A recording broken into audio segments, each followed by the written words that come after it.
안녕하세요. 마태복음 함께 걷기 Walk Together 박영수 목사입니다. 오늘은 마태복음 15장 1절부터 20절까지 말씀을 우리 함께 묵상하도록 하겠습니다. 예수님 당시에 유대교 안에는 네 가지의 큰 종파가 있었습니다.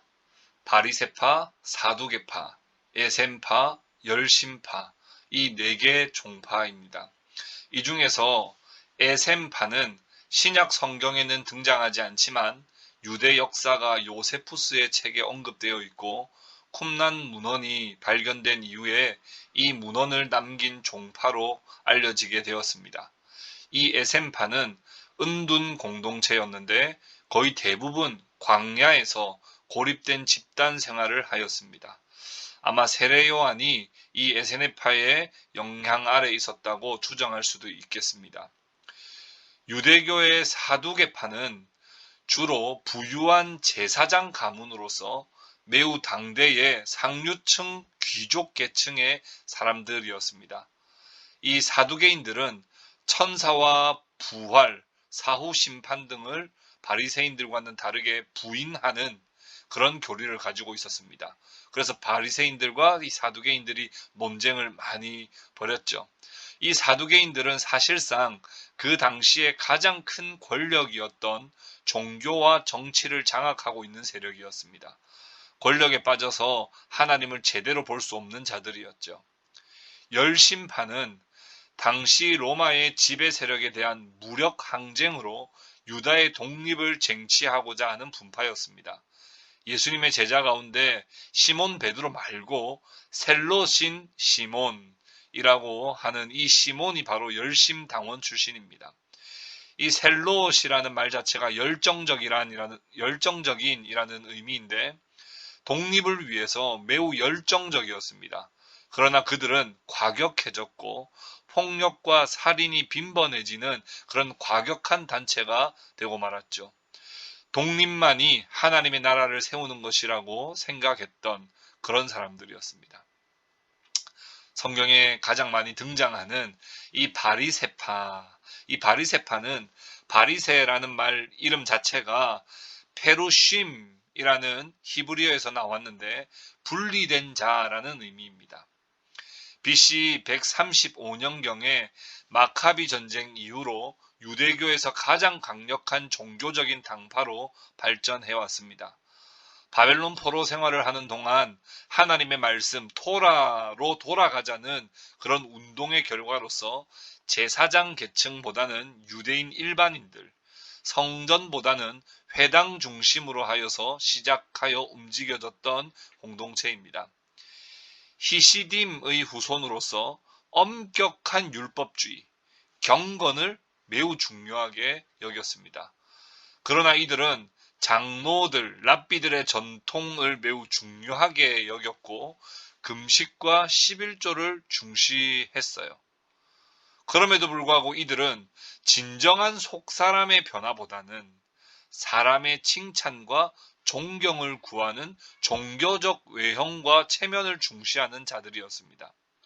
복음서를 보면 바리새파는 안식일 준수법, 손 씻는 정결법, 음식법, 이혼법 등과 같은 그런 문제들에 관련해서 기록된 율법 외에 구전으로 내려오는 랍비들의 율법 해석 전통에 근거해서 사사건건 예수님의 가르침과 사역을 비판하고 딴지를 걸었던 모습을 우리는 잘 알고 있습니다.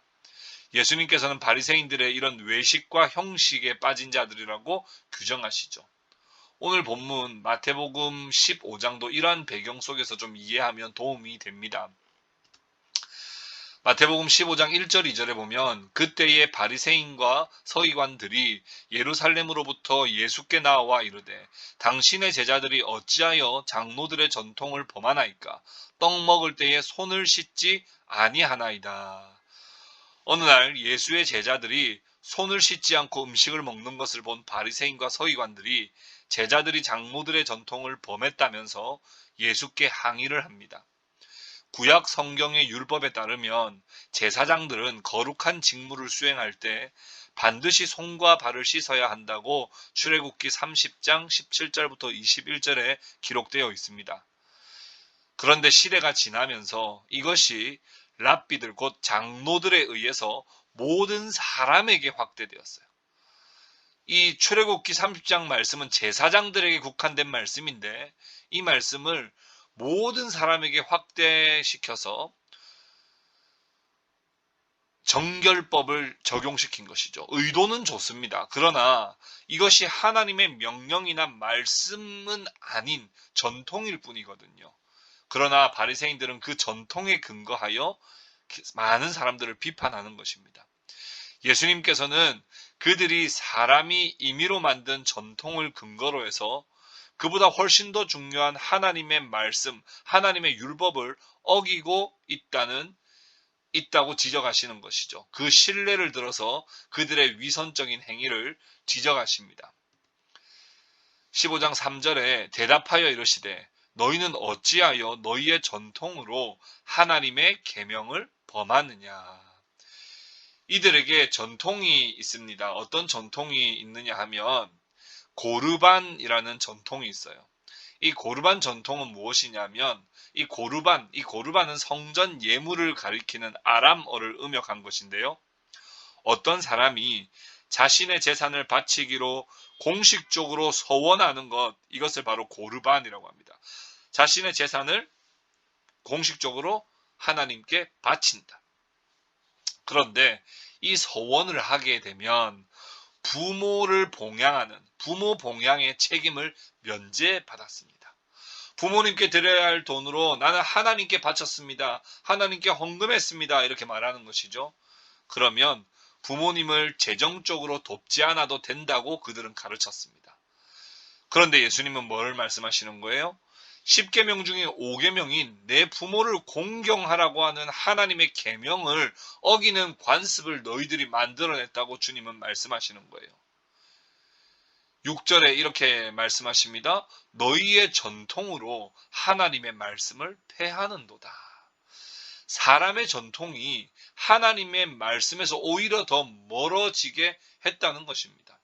너희들이 고르반이라고 하는 그런 것들을 더 확대하여 전통으로 만드는 바람에 오히려 그 고르반 전통이 하나님의 계명을 오히려 어기게 만드는 구실을 했다는 겁니다. 8절 9절 말씀 보십시오. 이 백성이 입술로는 나를 공경하되 마음은 내게서 멀도다. 사람의 계명으로 교훈을 삼아 가르치니 나를 헛되이 경배하는도다. 이사야의 말씀을 인용하여 예수님께서 말씀하십니다. 사람의 전통을 지키는 일을 중요하게 생각하면서 하나님의 말씀을 도리어 어기고 하나님을 공경하면서부터 멀어졌다는 거예요. 말로는 하나님을 공경하는 것 같은데 마음은 하나님에게서부터 더 멀어져 있다는 겁니다. 사랑하는 형제자매 여러분, 오늘날 우리도 바리새인처럼 외식과 형식에 빠져서 행동하고 있는 것은 아닌지 우리를 돌아봐야 합니다. 아무리 좋은 전통이라도, 아무리 좋은 관습이라도, 아무리 좋은 의도라도 성경의 지지를 받지 못하면 그것은 과감하게 거부할 줄도 알아야 합니다. 반대로 하나님의 말씀이 그러하다고 한다면 우리가 좀 불편하고 어렵다 하더라도 우리는 순종해야 할 것입니다. 인간이 만들어낸 규칙보다 성경의 가르침이 훨씬 더 중요하기 때문입니다. 11절 말씀 보십시오. 입으로 들어가는 것이 사람을 더럽게 하는 것이 아니라 입에서 나오는 그것이 사람을 더럽게 하는 것이니라. 예수님께서 무리를 불러 말씀하십니다. 입으로 들어가는 것이 사람을 더럽게 하는 것이 아니라 입에서 나오는 것이 사람을 더럽게 한다 말씀하세요. 바리새인들은 입으로 들어가는 것, 음식, 손 씻는 것, 이런 것이 자신을 부정하게 한다고 생각했습니다. 그러나 예수님께서는 도리어 입에서 나오는 것들이 사람을 부정하게 한다고 말씀하세요. 그것이 뭐예요? 마음 안에 있는 모든 악한 생각, 살인, 간음, 음란, 도둑질, 거짓 증언, 비방, 이러한 것들이 입으로 대변되는 마음에서 나오기 때문에 이것이 오히려 부정하게 한다고 말씀하시는 겁니다. 바리새인들은 자신은 정결하다고 자처하면서 입으로 얼마나 더러운 것들을 많이 말했습니까? 자신은 경건하다고 하면서 얼마나 마음과 생각으로 악한 죄들을 많이 짓고 있느냐 말입니다. 정결법의 목적은 사람이 거룩하신 하나님 앞에 바로 설 수 있도록 하는 것인데, 그들은 하나님 앞에서 자신을 진실되게 돌아보지 않고 인간의 전통을 우선시하며 외형적으로 보이는 것, 위선적인 것들에 얼마나 많은 신경을 쓰고 그것을 따라오지 못하는 자들, 그것에 부합하지 못하는 자들, 그런 자들 얼마나 많이 정죄하고 판단했는지 모릅니다. 14절 말씀 보십시오. 그들은 맹인이 되어 맹인을 인도하는 자로다. 예수께서는 바리새인들의 행태를 가리켜 맹인이 맹인을 인도하여 둘이 다 구덩이에 빠지는 것이라고 말씀하셨습니다.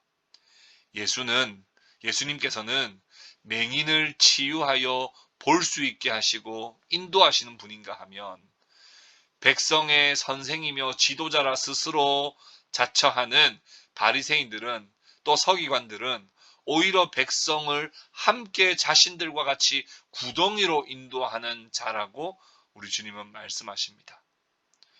형식과 외면에 집착하지 말고 마음의 중심을 보시는 하나님 앞에 바로 서는 것이 얼마나 중요한 것인지, 다른 사람들의 모습을 판단하지 말고 내가 얼마나 하나님의 은혜가 없으면 살 수 없는 죄인인지를 돌아보는 것이 신앙의 핵심이라고 말할 수 있겠습니다.